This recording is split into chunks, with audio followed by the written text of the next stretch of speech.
परिचय। हे प्रभु, हमारी मदद करो। क्या हुआ दादाजी?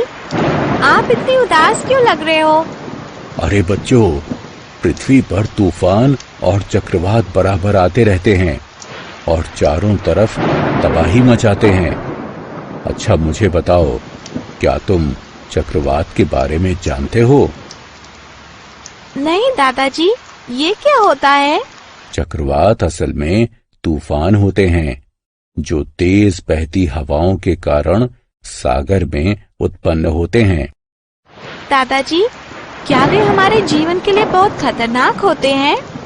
हाँ बच्चों, अक्टूबर 1999 में उड़ीसा में 2 बार चक्रवात आए थे, जिनमें हवा की गति 200 और 260 किलोमीटर प्रति घंटा थी। बहुत से लोग मारे गए और बहुत से बेघर हो गए थे। खेती, यातायात, संचार और बिजली की आपूर्ति बुरी तरह से प्रभावित हो गई थी। दादाजी, मेरी समझ से हमें इसकी और जानकारी लेनी चाहिए। तुम ठीक कहती हो राधिका, मैं भी इसके बारे में जानने को उत्सुक हूँ। तो आओ बच्चों, अपने इस पाठ के अंदर हम तूफान और चक्रवात की विस्तार से चर्चा करें। उद्देश्य।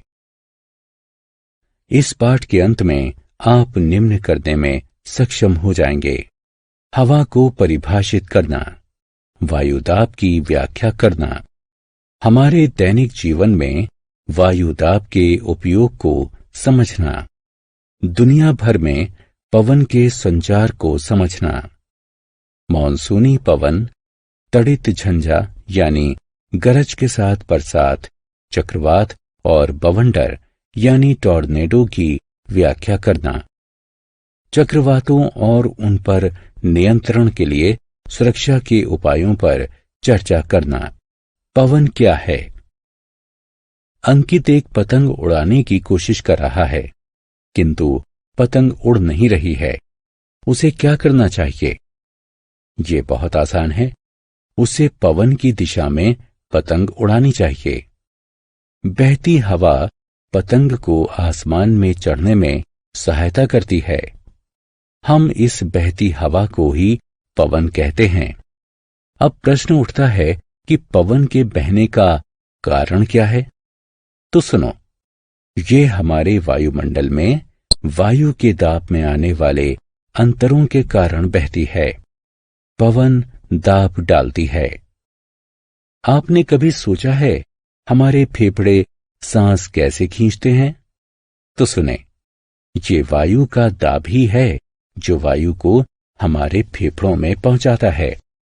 पृथ्वी का वायुमंडल विभिन्न गैसों से मिलकर बना है। ये गैसें पृथ्वी की सतह पर दबाव डालती हैं। इस दाब को ही हम वायु दाब कहते हैं।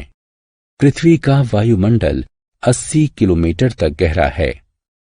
हम जैसे जैसे ऊपर की ओर उठते जाते हैं, वायुदाब कम होता जाता है। वायु हमारे शरीर पर भी दाब डालती है। क्रियाकलाप। आइए, यह सिद्ध करने के लिए वायु दाब डालती है, हम एक क्रियाकलाप करें। एक टिन के एक डिब्बे में आधे तक पानी भरकर इसे बर्नर पर गर्म करें। जब पानी गर्म होना शुरू करे तो आग को बंद कर दें और टिन के डिब्बे पर तुरंत एक ढक्कन डाल दें। फिर उस डिब्बे को सावधानी पूर्वक एक वॉश बेसिन में रखें और उस पर पानी टूंटी से पानी खोलें। आप क्या देखते हैं? डिब्बे का आकार विकृत हो जाता है। क्या आप जानते हैं ऐसा क्यों होता है? डिब्बे पर पानी उड़ेलने से उसके अंदर जमी भाप अंदर की वायु को थोड़ा कम कर देती है। इसका अर्थ है कि डिब्बे के बाह्य वायुदाब से भीतर का वायुदाब घटता है। परिणाम स्वरूप डिब्बा विकृत हो जाता है। इस तरह आपने जाना कि वायु दाब डालती है। पवन एवं वायुदाब।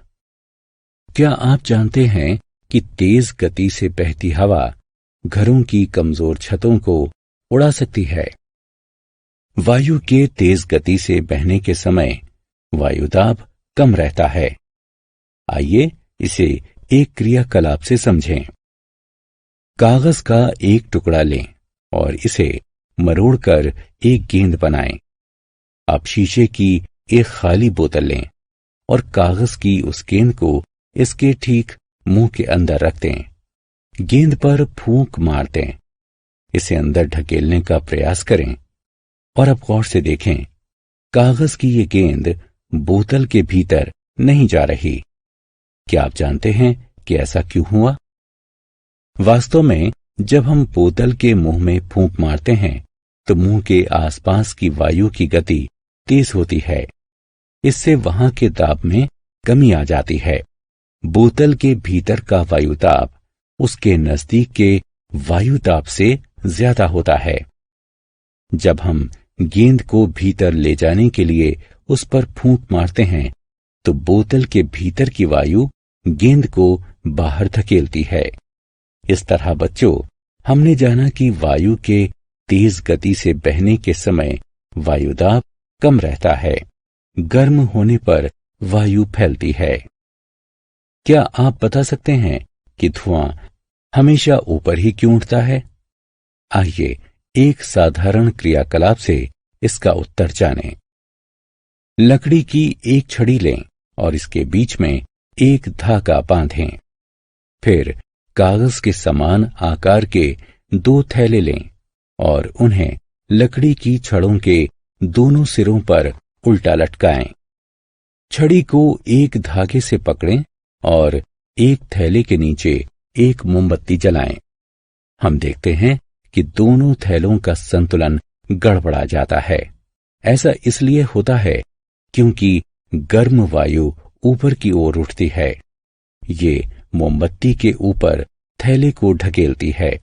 इस तरह हम पाते हैं कि गर्म होने पर वायु दूर तक फैलती है और अंततः हल्की हो जाती है। इसलिए गर्म वायु ठंडी वायु से हल्की होती है। तो बच्चों, यही कारण है कि धुआं हमेशा ऊपर की ओर उठता है। पवन का संचार। मेरे मन में एक सवाल है दादाजी, क्या मैं पूछ सकती हूँ? हाँ राधिका, बिल्कुल। पृथ्वी पर हवा कैसे चलती है? ये समझना बहुत आसान है। गर्म पवन हल्की होती है, इसलिए ये एक स्थान पर ऊपर उठती है। परिणाम स्वरूप उस क्षेत्र का वायुदाब निम्न हो जाता है। आसपास के क्षेत्रों की ठंडी पवन उस स्थान को भरने के लिए तेजी से आ जाती है। सूर्य से निकलने वाली ऊर्जा पृथ्वी की सतह को गर्म करती है। भूमध्य रेखा वो क्षेत्र है जहां ध्रुवीय क्षेत्रों की तुलना में सूर्य के प्रकाश की अधिकतम गर्मी पड़ती है। इन क्षेत्रों में पवन गर्म रहती है।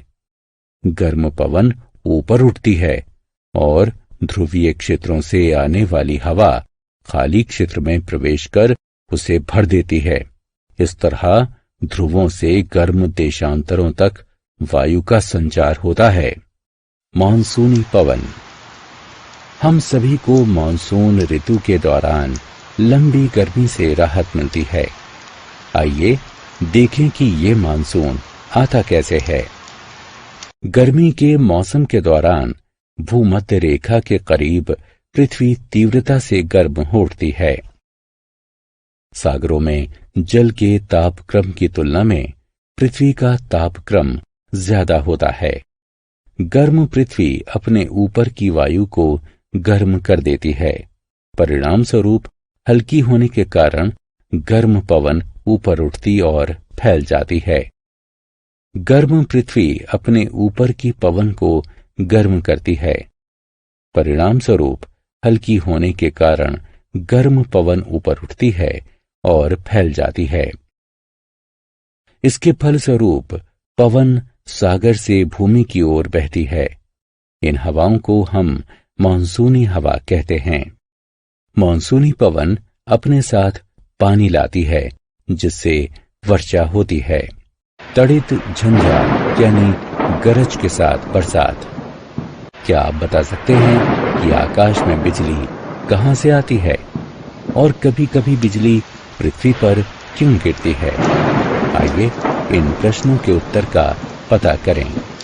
बिजली और गरज के साथ बहने वाले तूफान को तड़ित झंझा कहते हैं। ये भारत जैसे गर्म उष्ण कटिबंधीय भूभाग में ज्यादा होती है। ये झंझाएं गर्म और नर्म पवन के ऊपर उठने से उत्पन्न होती हैं। जब नम वायु ऊपर उठती है तो ये ठंडी होने लगती है और वायु में मौजूद आर्द्रता सघन हो जाती है, जिससे बादल बनता है। बादल में पानी की बूंदों का बढ़ना जारी रहता है। जब बादल ऊपर की ओर फैल जाता है तो पानी की बूंदें ध्वनि और बिजली पैदा करती हुई नीचे गिरती हैं। इस घटना को हम तड़ित झंझा कहते हैं।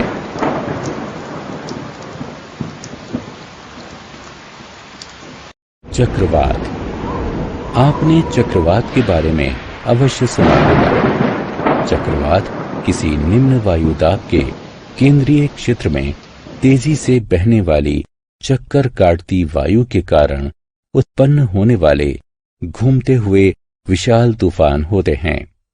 हम जानते हैं कि तड़ित झंझावात कैसे उत्पन्न होते हैं। अब आइए देखें कि ये चक्रवात कैसे बन जाता है। चक्रवात गर्म सागरों के ऊपर बनते हैं। गर्म सागर भी अपने ऊपर की वायु को गर्म करता है। जब नम वायु उठती है तो ये ठंडी हो जाती है और बादल का निर्माण करती है। सागर पर बना वायुदाब बादलों को खींचना शुरू करता है और पृथ्वी के घूर्णन के कारण बादल घूर्णन करने लगते हैं। इन बादलों का बढ़ना जारी रहता है और वे पहले की अपेक्षा अधिक घूर्णन करना शुरू कर देते हैं। घूमती वायु तेजी से घूमने लगती है, जिससे एक विशाल चक्र बनता है, जिसका आकार 2000 किलोमीटर तक हो सकता है। झंझावात का केंद्र शांत होता है। इसे तूफान का नेत्र कहते हैं। चक्रवात उत्पन्न होने के बाद चलना शुरू कर देता है। चक्रवात अति विनाशकारी होते हैं। ये पानी को 3 से 12 मीटर ऊंचाई तक ले जा सकता है। परिणाम स्वरूप पानी निचले तटवर्ती क्षेत्रों में प्रवेश करता है, जिससे जीवन और संपत्ति का भारी नुकसान हो सकता है। इसके कारण भयंकर बाढ़ें भी आया करती हैं। फलस्वरूप किसी स्थान की मिट्टी की उर्वरता भी कम हो सकती है। आज उपग्रहों और रडारों की सहायता से चक्रवातों की निगरानी की जाती है। टॉर्नेडो कीप के आकार का वायु का एक भयंकर बादल होता है, जो आकाश से पृथ्वी पर आता है। तेज टॉर्नेडो से भयंकर तबाही हो सकती है। ये बड़े भवनों को उड़ा सकता है, पेड़ों को उखाड़ सकता है और गाड़ियों को घुमाता हुआ दूर तक ले जा सकता है। टॉर्नेडो चक्रवातों के भीतर उत्पन्न हो सकते हैं। भारत के पश्चिमी तट की तुलना में पूर्वी तट में चक्रवात ज्यादा आते हैं। सारांश। आइए हमने जो कुछ सीखा है उसे संक्षेप में दोहराएं। बहती हवा पवन कहलाती है। हमारे आसपास की हवा दाब डालती है। हवा के द्वारा डाला गया दाब वायु दाब कहलाता है। गर्म होने पर हवा फैलती है और ठंडी होने पर सिकुड़ती है। गर्म हवा ठंडी हवा से हल्की होती है। गर्म हवा जब ऊपर उठती है तो उस स्थान का वायु दाब घटता है और ठंडी हवा उस स्थान पर चली जाती है। पृथ्वी पर विषम तापन के कारण वायु का संचार होता है। मॉनसूनी हवाएं सागर से भूमि की ओर बहती हैं। ये हवाएं सागर से अपने साथ पानी लाती हैं, जिससे वर्षा होती है। बिजली और गरज वाला तूफान तड़ित झंझावात कहलाता है। चक्रवात घूर्णन करने वाले विशाल तूफान होते हैं जो तेज बहती हवा और वायु दाब में अंतर के कारण आते हैं। टॉर्नेडो हवा का घूर्णन करने वाला कीप के आकार का एक भयंकर बादल होता है जो आकाश से पृथ्वी पर आता है।